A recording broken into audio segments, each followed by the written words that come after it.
Speaker আজকে আমাদের খুব সুন্দর একটা উদাহরণ আছে। উদাহরণটা এই যে জীবনানন্দ দাশ বেচারা সারাটা জীবন ধরে মানুষের সৌন্দর্যের প্রশংসা করে গেল, এই বেটারে তার গার্লফ্রেন্ড পাত্তাই দিল না। কেন পাত্তা দিল না? দেখতে সুন্দর না মানুষ। তখন যে সে কি করে বনলতা সেন লিখে যে আমায় দুদণ্ড শান্তি দিয়েছিল নাটোরের বনলতা সেন, ওই বনলতা সেন কিন্তু তার গার্লফ্রেন্ড ছিল না। সে আরেক জায়গায় গিয়ে শান্তি খুঁজতেছে।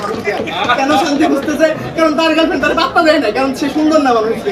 এখন দেখেন এই জায়গাটাতে প্রবলেম। সৌন্দর্যের জিনিসটা যখন অতিরিক্ত প্রায়োরিটি পাওয়া যায় তখন আসলে কেউ আপনারা পাত্তা দেয় না মানুষ। এই যে দেখেন আজকে আমাদের প্রথম স্পিকার বেচারার জন্য আমার মায়া হয়। সুন্দর গান গাইতে পারে মানুষ স্পিকার, সে সুন্দর গান গাইতে পারে, তার স্কিল ভালো, তার স্পিচ ভালো, তার পার্সোনালিটি সবচেয়ে ভালো মানুষ স্পিকার। আমার দেখো one of the best personality, তারপরে তার বয়ফ্রেন্ড নাই, বেচারাকে পাত্তাই দেয় তাকে দেখতে সুন্দর লাগে না দেখে। এখন দেখেন মানুষের বিরোধী দলের এই যে সেকেন্ড স্পিকার এজাজ ভাই, লোকটাকে দেখতে দেখেন কত ছিমছাম লাগে, কিন্তু লোকটা ভালো মানুষ হওয়া সত্ত্বেও তার কোনো গার্লফ্রেন্ড নাই, কারণ ব্যাটারটা সুন্দর লাগে না মানুষ। দেখেন এই যে তার দুঃখটা আমি বুঝতেছি। কেন বুঝতেছি? কারণ সব সুন্দরী মেয়ে তো মানুষ আমারে বার্তা দিচ্ছে, তার বার্তা দিচ্ছে না। তো মানুষ আজকে বিশ্বাস করি এই সংসদে এই যে দর্শনদারি আগে দেখা মাত্র তার পেছনে ঘোরা, সেই জিনিসটা আমরা পছন্দ করি না।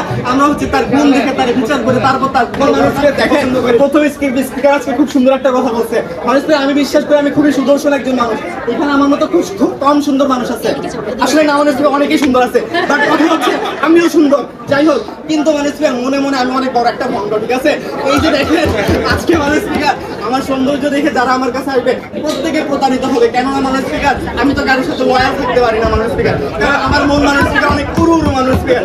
একজনের মন থেকে আরেকজনের মনে খালি লাফালাফি করতে মন চায় মানুষ স্পিকার। কি করবো বলেন? আমার কোনো দোষ নাই মানুষ স্পিকার। দর্শনদারিতা আসলে কোনো প্রবলেম না। আমি বলি যে এই দর্শনদারিতার কারণে আমার মতো ভণ্ড মানুষগুলা ভালো ভালো মেয়েদের মন ভেঙে মানুষ স্পিকার তাদেরকে ডিপ্রেশনে বলে। আমি চাইতেছি মানুষ যেহেতু গুণ দেখে, গুণটা কিভাবে দেখবেন? আপনি সবার সাথে মিশেন, কি দরকার তার প্রতি আপনার ইমপ্রেশন। 2018 সালে মানুষ তো ইউনিভার্সিটি যখন একজন বাংলাদেশি যায়, সে যখন টপ 10-এ সিলেক্টেড হয় তাকে জিজ্ঞেস করা হয় if you get a wish who you want to wish, তখন সেই উইশ বলতে কি বুঝছেন মানুষ থেকে জানেন? সে বুঝছে উইশ মানে বার্থডে উইশ করা। সে বলতেছে আমি যদি অ্যাবিলিটি থাকতো তাহলে আমি পাহাড়কে উইশ করতাম, আমি সমুদ্রকে উইশ করতাম। মানুষ বলেন কোন আক্কেল জ্ঞান মানুষ এই কথা বলবে? জীবনও বলবে না। সে তাহলে এই কাজটা দিয়ে কি করলো? আমাদের বাংলাদেশের রিপ্রেজেন্টেশনটা কেমন ভাবে করলো? মানুষকে রেপুটেশন পুরো ধুলায় মিশিয়ে দিল। এখন মানুষকে দেখেন আমি বিশ্বাস করি যে আজকে যদি কেবল ভাই ভালো হইতো, দেখতে যদি সুন্দর নাও হইতো, তাও সবাই তাকে ফলো করতো, কারণ তার লিডারশিপ অ্যাবিলিটির কারণে। তার গুণ আছে মানুষ লিড দেওয়ার জন্য, যে কারণে আপনারা ফলো করেন। বলেন তাই কিনা ভাই? তার গুণ আছে দেখে তাদের প্রথম স্পিকার একটা কথা বলে গেছে খুব হাস্যকর। সবাই এসে আজকে ক্যান্টিনে নাকি আমরা খাবার দাবার দেখে যাই মানুষ স্পিকার। মজার বিষয় কি জানেন? আজকে আমার জীবনটা অনেকটা ডাইলের মতো মানুষ স্পিকার। ডাউলকে দেখে কখনো কেউ বলবে না ডাউলটা তো খুব সুন্দর, কিন্তু মানুষ স্পিকার আপনি প্রত্যেক খাবারেই ডাউলকে চান মানুষ স্পিকার। কেন? কারণ ডাউল খাইতে মজা মানুষ স্পিকার। এটা ডাউলের গুণ মানুষ স্পিকার। ডাউল দেখতে সুন্দর না হলেও আপনার কিচ্ছু যায় আসে না, কারণ ডাউলের গুণটাই নেই। এখন